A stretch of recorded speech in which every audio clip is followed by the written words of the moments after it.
Irmãos queridos, vamos abrir a palavra de Deus no Evangelho de Jesus Cristo, conforme o relato de Lucas.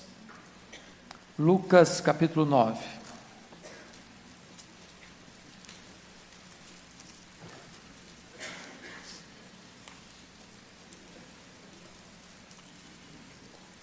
A partir do verso 28. Lucas 9, 28.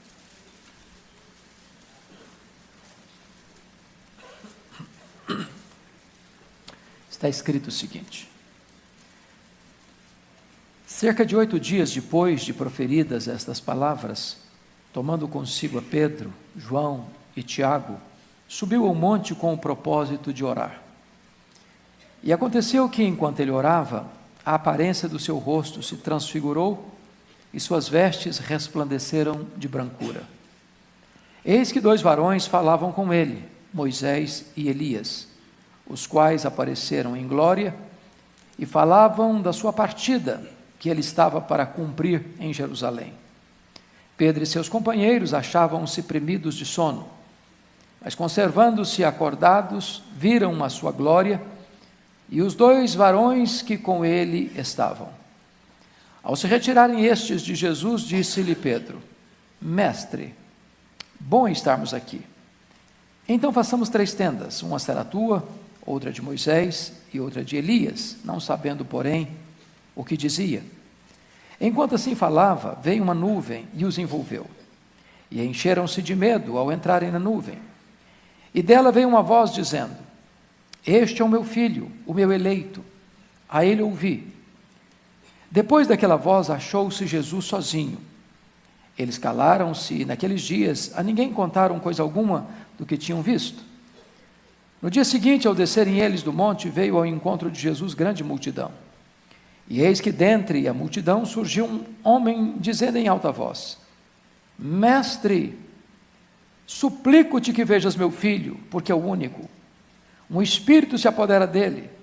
E de repente o menino grita, e o espírito o atira por terra, convulsiona-o até espumar. E dificilmente o deixa depois de o ter quebrantado. Roguei aos teus discípulos que o expelissem, mas eles não puderam. Respondeu Jesus: Ó geração incrédula e perversa, até quando estarei convosco e vos sofrerei? Traze o teu filho. Quando se ia aproximando, o demônio o atirou no chão e o convulsionou.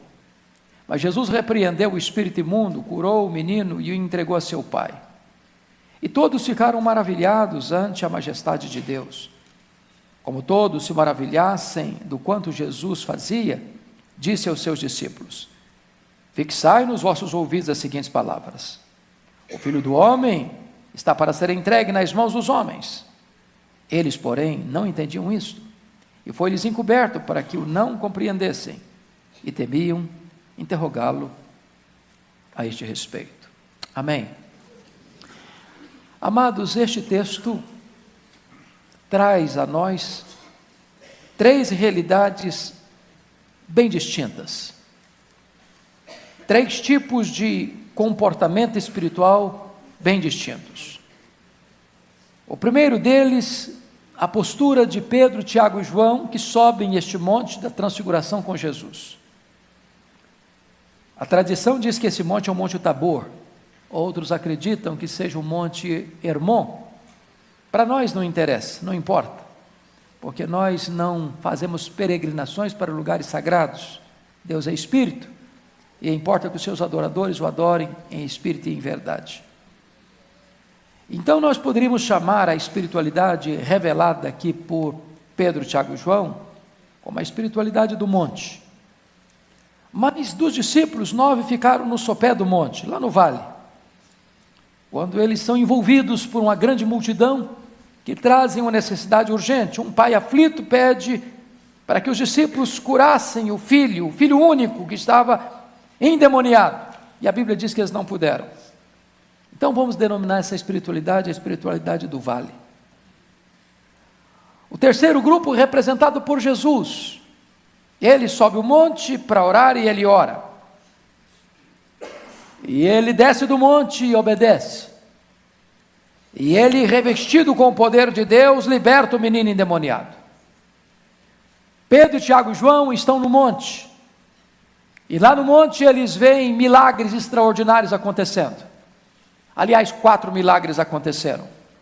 Jesus é transfigurado na presença deles. Segundo lugar, Moisés e Elias aparecem em glória conversando com Jesus. Terceiro milagre, uma nuvem luminosa os envolve. E quarto, de dentro da nuvem surge uma voz divina dizendo: este é o meu filho amado, meu eleito, a ele ouvi. Mas essa espiritualidade, embora pise no terreno do extraordinário e veja os milagres insólitos, eles estão desprovidos de discernimento. Então, vamos denominar a espiritualidade de Pedro, Tiago e João como a espiritualidade do monte, o êxtase sem entendimento. Vamos descer ao vale, lá estão os 9 discípulos. Uma multidão se acerca dos discípulos, e diz o evangelista Marcos, texto paralelo deste, que os escribas estavam discutindo com os discípulos. E eles, ao serem procurados por esse pai aflito, não têm poder para libertar o menino, porque eles estão mudando o foco. Em vez de fazer a obra, estão discutindo a obra, com os inimigos da obra. Então vamos classificar essa espiritualidade, a espiritualidade do vale, a discussão sem poder. E vamos olhar a espiritualidade revelada por Jesus. Ele sobe o monte para orar e ele ora. Ele desce o monte para obedecer, ele obedece. E ele, diante de uma necessidade premente, um menino endemoniado, ele o liberta. Então vamos caracterizar a espiritualidade de Jesus como a espiritualidade da oração, da obediência e do poder. Chamo a atenção de vocês então para o primeiro quadro, a espiritualidade do monte, êxtase sem entendimento. Notem vocês que Jesus subiu o monte para orar, e ele ora, e os discípulos dormem. O que dá prazer em Jesus, dá cansaço neles. O que é o deleite de Jesus, é um peso para eles. O que é a alegria de Jesus, provoca sonolência neles. É hora de você sondar o seu coração, para saber que tipo de postura você tem quando entra na casa de Deus. Com deleite? Com prazer? Você tem noção de que os céus estão abertos? De que você é sacerdote? Que a cortina, que o véu foi rasgado e você tem livre acesso? Ou quando você entra na casa de Deus, há cansaço, há sono, há dispersão, há desatenção. Segunda coisa, aqueles discípulos começaram a ver milagres estupendos no topo da montanha. Eles pisaram no terreno sobrenatural. Eles viveram na região do milagre. 4 fatos insólitos, extraordinários, espetaculares, acontecendo diante dos olhos deles. A Bíblia diz que Jesus foi transfigurado, que o rosto de Jesus brilhava como o sol, que as vestes de Jesus brilhavam como a luz. Marcos diz que nenhum lavandeiro da terra poderia alvejar roupa daquela maneira.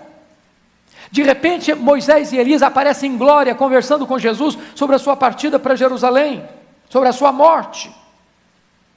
De repente, uma nuvem cheia de luz os envolve, os envelopa, e de repente eles escutam de dentro da nuvem aquela voz divina: este é o meu filho, o meu eleito, a ele ouvi.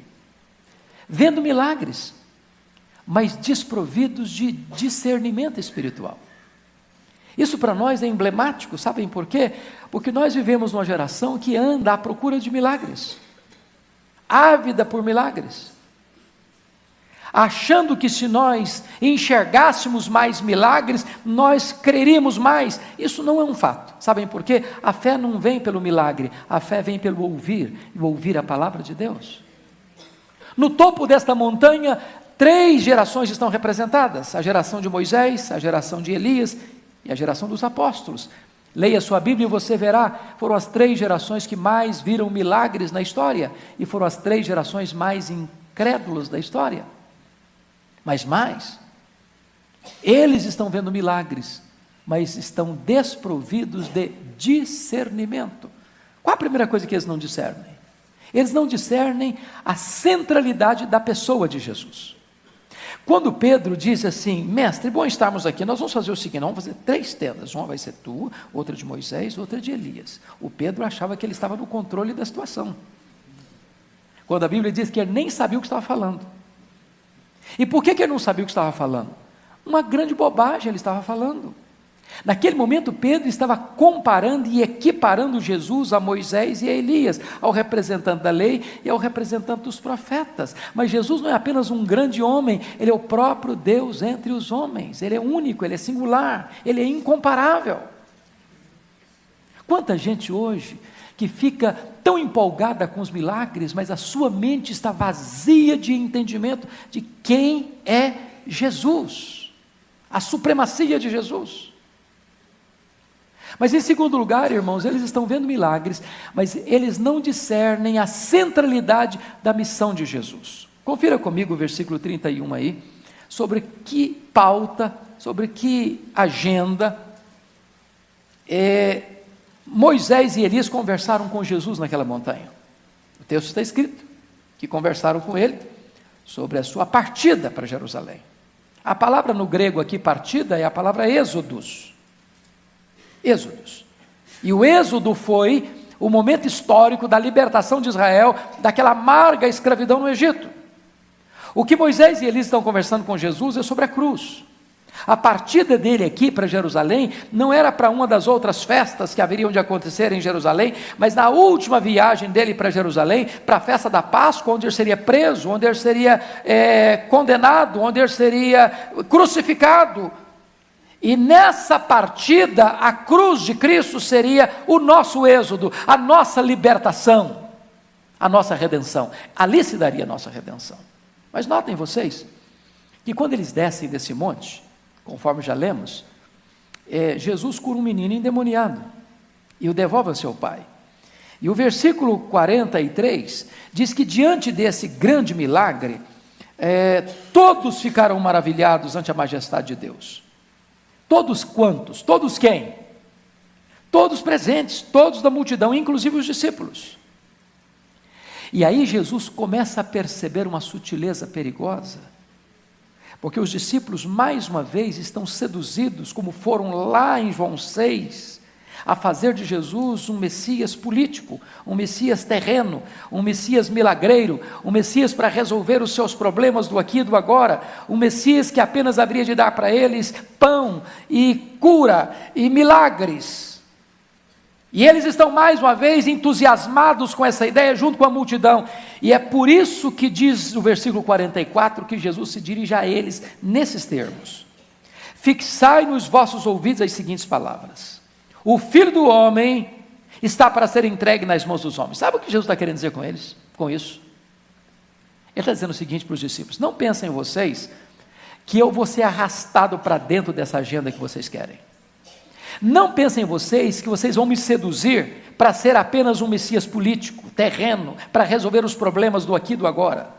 Não pensem vocês que eu vim ao mundo apenas para fazer milagres. Não pensem vocês que na operação dos milagres que eu estou realizando, vocês vão ser redimidos e resgatados do pecado. Entendam uma coisa, botem na mente de vocês uma coisa: eu vim ao mundo para ir para a cruz, e é para a cruz que eu estou indo. Eu vou ser entregue, eu vou ser morto, eu vou ser crucificado, e é lá na cruz que eu vou abrir a porta da escravidão de vocês, é lá na cruz que eu vou redimir vocês, é lá na cruz que o êxodo de vocês vai acontecer. Mas o versículo 45 diz que eles não entenderam isto. Vendo milagres, mas não sabendo quem é Jesus. Vendo milagres, mas não sabendo o que Jesus veio fazer. Terceiro lugar, eles estão vendo milagres, mas eles não discernem a centralidade da missão deles mesmos. Quando Pedro disse assim: mestre, bom estarmos aqui, vamos fazer 3 tendas, uma será tua, outra de Moisés, outra de Elias. Aliás, nós nem queremos tenda, basta a gente ficar aqui só assistindo essa cena, já está muito bom para nós. O que eles estão fazendo? Essa é a espiritualidade da fuga. Quantas vezes, meus irmãos, nós não entendemos isso? É fácil a espiritualidade do templo. Aqui a gente canta, aqui a gente ora, aqui a gente prega, aqui a gente contribui, aqui é um ambiente gostoso. Mas aqui nós chegamos para nos abastecer, para recarregar nossas baterias.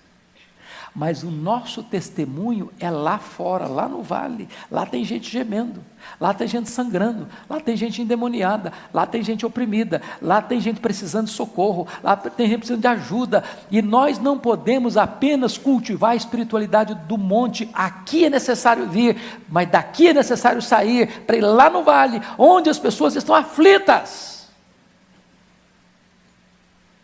Quarto lugar, estão vendo milagres, mas eles não discernem a centralidade da adoração.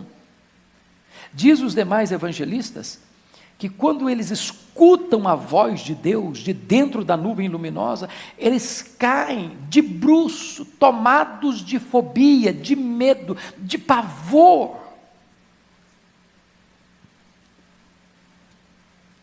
Em vez de eles terem deleite em Deus, eles estão com medo de Deus.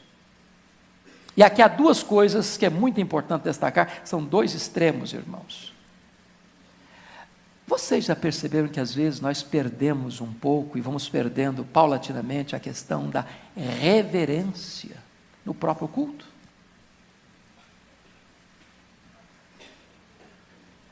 Entender que quando você entra nessa casa, isso aqui não é um lugar comum, de tijolo, de pedra, como qualquer outro lugar. Mas nós chamamos esse lugar onde nós servimos e adoramos a Deus de casa de oração, de casa de Deus. Eu nunca me esqueço, e vocês se lembrem disso, que num dos últimos campeonatos da seleção brasileira aqui da nossa América, o técnico da seleção exigiu dos jogadores, se vocês se lembram disso, todos eles cantassem o hino nacional com entusiasmo. Lembram disso? E lembram como quando os jogadores que entraram em campo cantavam o hino nacional com entusiasmo, isso eletrizava a arquibancada para cantar o hino nacional? Quantas vezes nós entramos na casa de Deus dispersos? Dispersos. Mascando chiclete. Paquerando com Facebook, WhatsApp. Recebendo torpedos, certamente não é do céu. Perdendo completamente o entendimento do que é esse lugar e na presença de quem nós estamos. Falta de reverência. Mas o outro extremo é fobia de Deus. Às vezes até, na melhor das intenções, os pais querem disciplinar seus filhos. Eu achei muito engraçado, o último voo que eu fiz agora, essa semana, final da semana passada, tinha um menino muito peralta, e a mãe não estava conseguindo dar conta dele.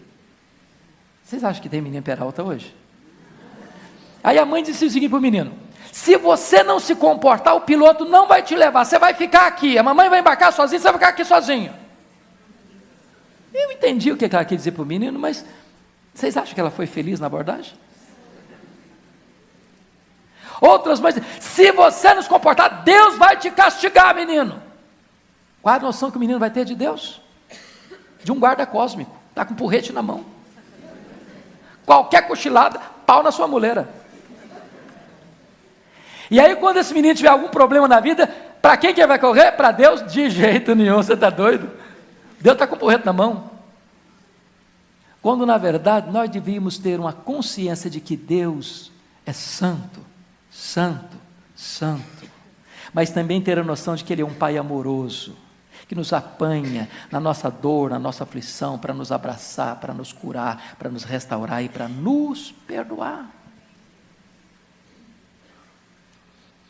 Bom, espiritualidade do monte, êxtase sem entendimento, vendo milagres, mas não discernindo quem é Jesus, o que Ele veio fazer, o que nós devemos fazer e como devemos adorar. Agora vamos descer do monte, vamos para o vale. A espiritualidade do vale, discussão sem entendimento. Diz Marcos, texto paralelo desse, que esses discípulos que ficaram, os 9 que ficaram, estão discutindo com os escribas. Quem eram os escribas? Os inimigos históricos de Jesus, os opositores do ministério de Jesus. E eu posso lhes garantir que tem hora para se discutir, sim. Nós temos até uma matéria no seminário chamada de apologética. Então tem hora que você precisa discutir a sua fé para dar razão da esperança que há em você. Mas aqui há um perigo. É quando nós perdemos o foco e nos dedicamos apenas a discutir a obra em vez de fazermos a obra. O evangelho não é para ser discutido, é para ser pregado. Eu gosto muito de uma frase de Charles Haddon Spurgeon. Ele diz que tem muita gente querendo defender o evangelho. Ele diz que o evangelho sabe se defender. O evangelho é um leão. Você não precisa defender um leão, basta soltá-lo. Basta soltá-lo. Basta pregá-lo. Basta anunciá-lo. Ele é o poder de Deus para a salvação de todo aquele que crê.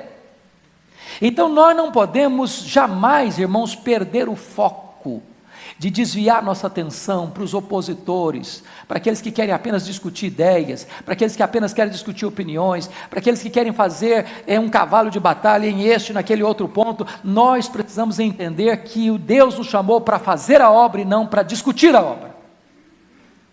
Agora, notem comigo que enquanto os discípulos estão lá discutindo a obra, tá? Tem gente sofrendo, buscando ajuda. É um pai aflito, tem um filho endemoniado, e é preciso de socorro, e é preciso de ajuda. E ele reconhece que os discípulos de Jesus estão no lugar, e ele entende que os discípulos de Jesus são pessoas credenciadas para ajudar, e eles têm uma agenda positiva de ir ao encontro dos discípulos de Jesus, e ele chega e apresenta o problema para os discípulos de Jesus, e diz o texto que eles não puderam. Por que não puderam? Porque assim como os que subiram o monte não oraram, os que ficaram no sopé também não oraram. Assim como os que estavam lá em cima queriam uma espiritualidade de êxtase e alienação, os que estão cá no vale estão desfocados, discutindo a obra em vez de estarem fazendo a obra. Segundo lugar, notem comigo, no vale há gente desesperada, precisando de ajuda, mas os discípulos estão perdendo tempo, envolvidos numa discussão infrutífera e fora de foco. E eu quero lhes dar 2 exemplos sobre a questão de foco. Vamos pegar em primeiro lugar Davi. Vocês lembram que Davi chegou lá em 1 Samuel 17, levou um lanche para os irmãos deles, dos seus irmãos, que estavam numa guerra dos israelitas contra os filisteus. E aí ele chega na hora da debandada geral, da soldadesca de Saul, já tem 40 dias, que 2 vezes por dia o Golias aparece, desafia os soldados de Israel, e eles se acovardam, e eles ensarilham as armas, e com as pernas bambas fogem. Aí Davi chega nesse momento, quer saber o que está acontecendo. E Davi pergunta, mas quem é esse incircunciso filisteu para afrontar os exércitos do Deus vivo? E se dispõe a enfrentar o gigante. Aí se aproxima dele o irmão mais velho dele, Eliabe, e fica irritadíssimo com ele. E pergunta assim, mas quem é você? Você não passa de um pastorzinho, de poucas ovelhas lá no deserto? E vem aqui querer bancar uma de valentão, tem um exército inteiro fugindo desse homem, e você quer enfrentá-lo sozinho? Quem é você, menino? Bem conheço a tua presunção, vieste aqui apenas para olhar a peleja. E diz a Bíblia que Davi saiu dele, fugiu dele, foi falar com outras pessoas. Sabe o que significa isso? Se você ficar dando ouvidos aos críticos, você perde o foco. Deus não chamou você para discutir com os críticos, Deus chamou você para enfrentar os gigantes. Deus chamou você para fazer a obra. Não perca o foco. Deixa eu lhes dar um segundo exemplo. Diz a Bíblia que Neemias está reconstruindo Jerusalém. E lá estão os samaritanos, lá estão os opositores da obra de Deus, e eles tentaram diversas formas de impedir o avanço da obra, eles ficaram irados, eles ameaçaram, eles espalharam boatarias, eles tentaram de tudo. Quando perceberam que todas as estratégias estavam entrando em completo fracasso, eles chamaram Neemias para uma mesa redonda. Vem cá, Neemias, vamos conversar, vamos sentar aqui. Neemias respondeu assim, eu estou fazendo uma grande obra, e eu não posso descer. Eu estou focado no que eu estou fazendo. Eu não posso me distrair. É o que o apóstolo Paulo disse: uma coisa eu faço, esquecendo-me das coisas que para trás fico, prossigo para o alvo, para o prêmio da soberana vocação de Deus. Não perca o foco. Faça a obra enquanto é tempo. Mas notem comigo, no vale, enquanto os discípulos discutem a um poder demoníaco em ação, sem ser confrontado.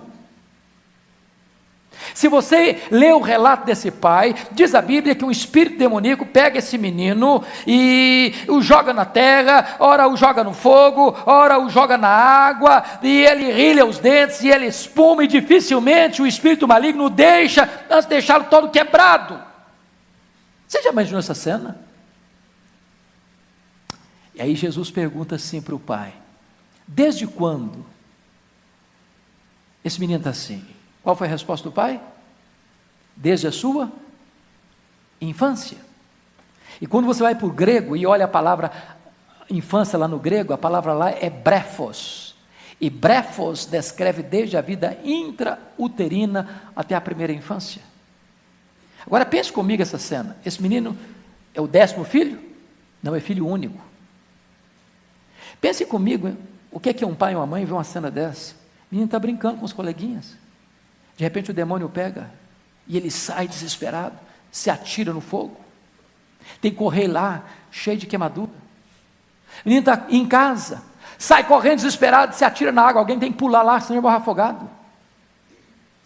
De repente está a família reunida, o menino sai desesperado, tomado por espíritos malignos, e se quebra todo na terra, rilhando os dentes.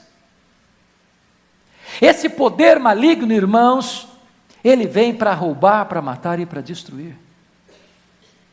Vocês já pararam para perceber qual o investimento enorme que o maligno faz hoje para pegar as crianças? Eu não sei se vocês concordam comigo, mas toda vez que eu vou olhar os programas infantis na televisão, eu fico perplexo. Perplexo, porque é tanta cena violenta dos desenhos, tanto ocultismo, tanto demonismo infiltrado ali, que você pensa, mas qual é a mente que concebe um programa desse para criança?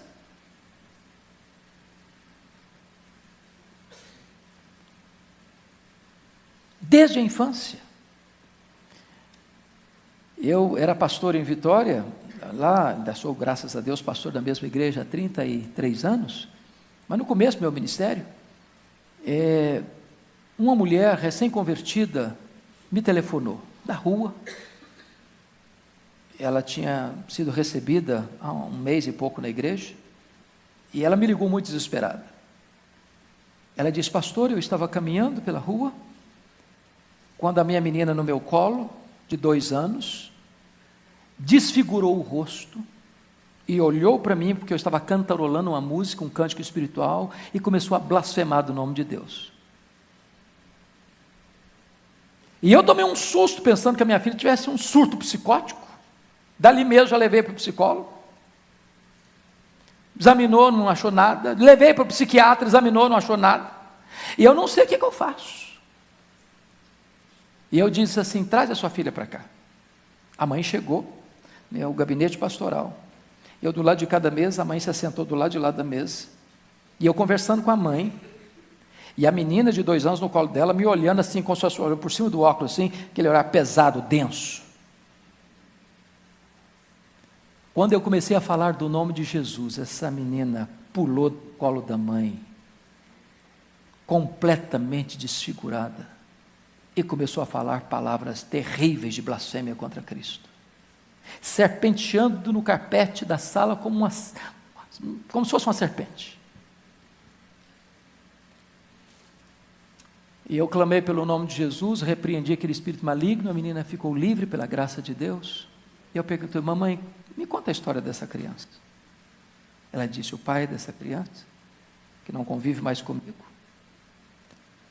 era um bandista, e quando eu estava grávida, ele consagrou essa criança para os guias, nós entendemos, para os demônios. Aqui está uma criança que está sendo tomada por espíritos malignos desde a infância. Desde a infância. E os discípulos não puderam libertar essa criança. Filho único, crueldade. Os discípulos não puderam, porque estavam discutindo. E sabe, amados,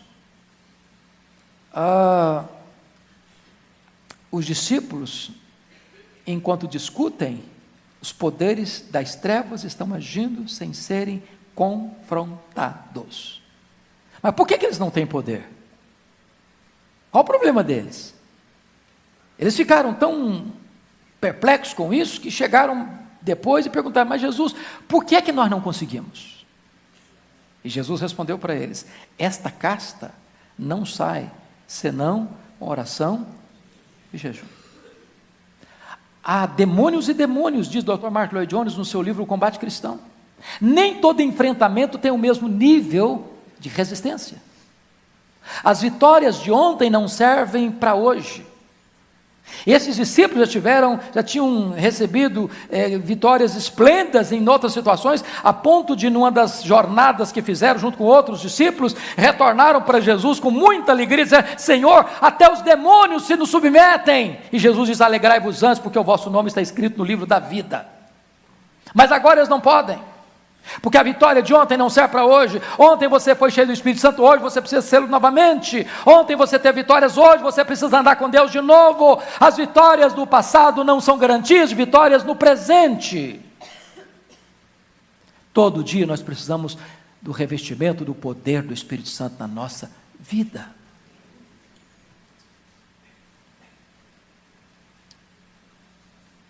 O que me impressiona é que parece-nos que essas disciplinas estão acabando ou perdendo vigor na nossa vida. Se eu perguntar para vocês hoje, qual foi a última vez que você jejuou para buscar poder? Eu não sei se nós poderíamos dar uma resposta positiva hoje. Nós estamos tão agarrados ao sabor do pão da terra que parece que estamos perdendo o sabor do pão do céu.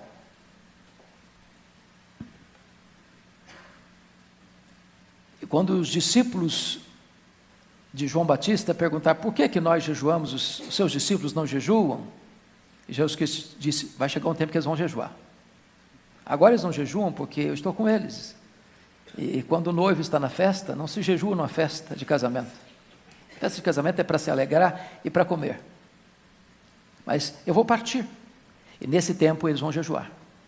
E parece-nos que Jesus partiu e nós não entendemos que ainda chegou o tempo de jejuar. Mas determinadas batalhas, irmãos, só vão ser desatadas na nossa vida quando nós nos confrontarmos, nos concentrarmos em oração e jejum. Tem batalha na sua vida que você não vence com argumentos. Você não vence com o seu conhecimento. Você não vence com a sua experiência. Tem batalhas na vida, irmãos, tem nós na nossa existência que vão ser desatados apenas quando nós dobrarmos os joelhos e buscarmos a face de Deus e entendermos que nós precisamos de revestimento de poder.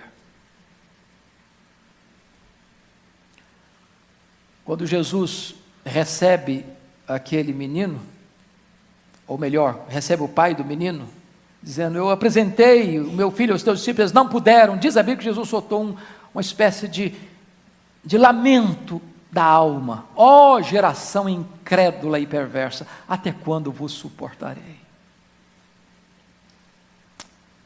É triste quando o mundo procura a igreja e a igreja não tem resposta para o mundo. Mas eu quero concluir falando da espiritualidade de Jesus. Ele sobe para esse monte para fazer o quê? Para orar. O que é que ele faz? Ele ora. Porque ele ora, o seu rosto resplandece, suas vestes resplandecem.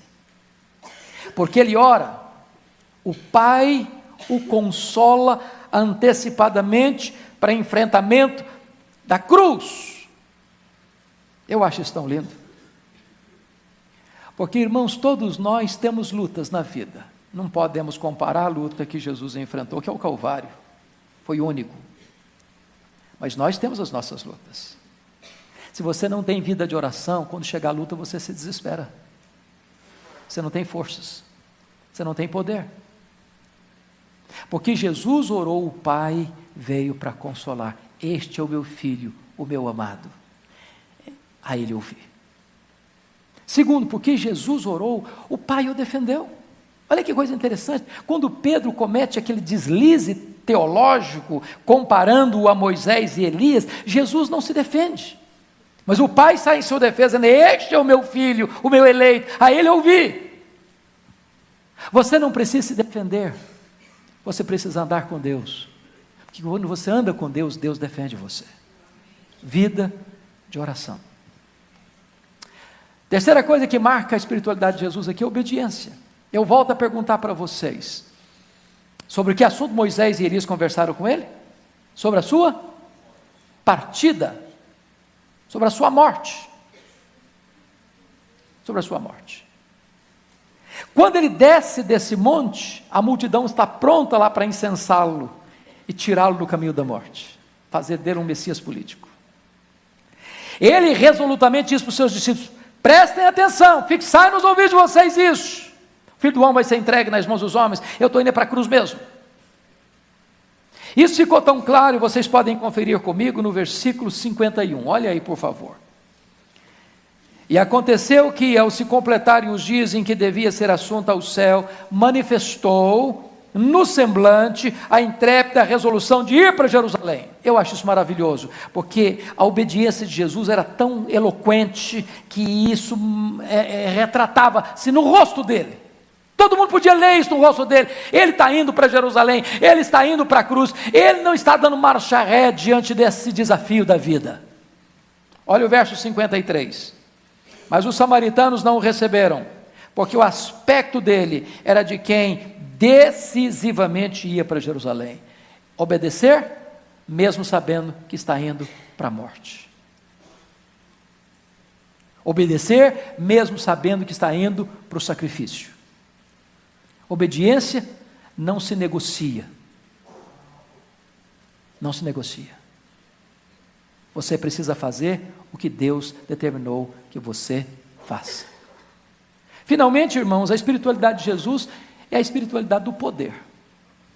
Aquele pai traz o seu filho endemoniado para os discípulos, e eles disseram: nós não podemos. O pai disse: eles não puderam. Aí Jesus diz: ó geração incrédula e perversa, até quando vos suportarei? Trazer o teu filho. E diz a Bíblia em Marcos, que é o texto paralelo desse, que Jesus dá uma ordem para os demônios: sai deste menino e nunca mais tornes a ele. Preste atenção que não é apenas uma ordem, é uma ordem com um adendo. Sai, é uma ordem. Nunca mais volte, é o adendo da ordem. E os demônios tiveram que sair mesmo, porque ninguém pode resistir à sua autoridade. Eu acho isso impressionante, irmãos, porque Jesus está dizendo que você e eu podemos ter esse poder, se nós orarmos, se nós jejuarmos. O poder da sua ressurreição está disponível para nós, a suprema grandeza do seu poder. E eu queria concluir levando você para o texto de Marcos 5, que para mim é uma das cenas mais densas e vívidas desse embate espiritual.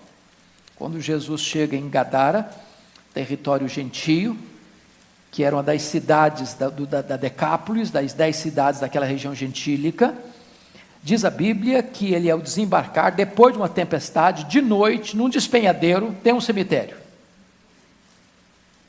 E a coisa que você menos espera de noite, num cemitério, é encontrar alguém vivo. Não é verdade? É uma cena de terror. Mas lá tem um homem, nu, doido, lunático, gritando, se ferindo com pedras, violento, entre os sepulcros, dentro do cemitério. E quando Jesus está desembarcando, esse homem endemoniado corre.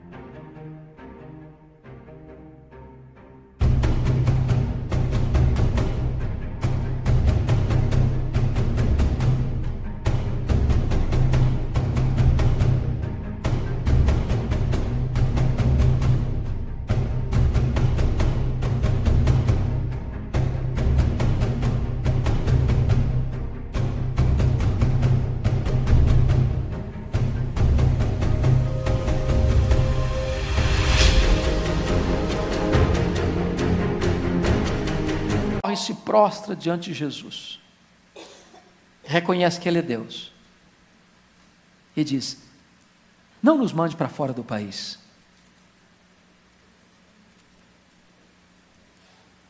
Manda-nos,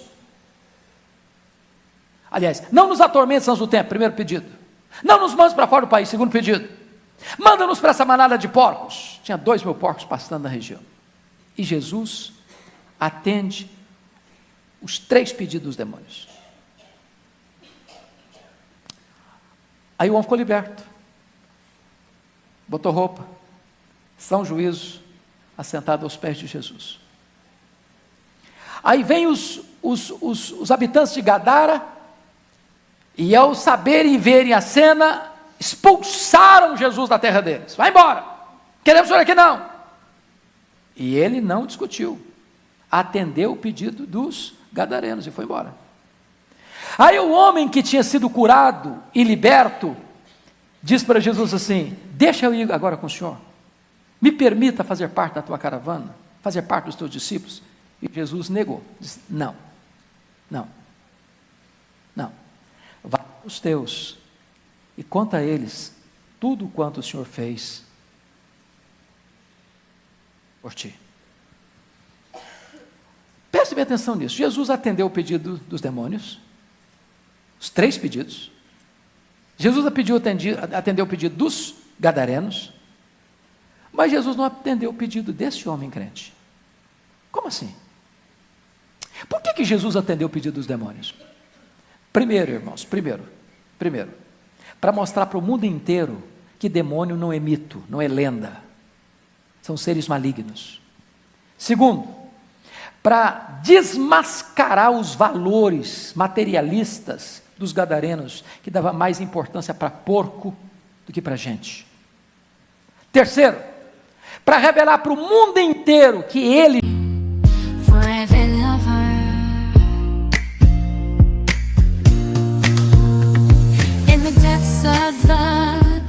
night, your love shines through, a guiding light. With every heartbeat I feel your grace. In your warm embrace I find my place. Darling, don't cry, don't shed a tear, for I'll be your fortress, I'll always be near. Though storms may rage and oceans may roar, I'll stand by your side forevermore. Through the trials and the tests we face, our love will endure, it cannot be erased.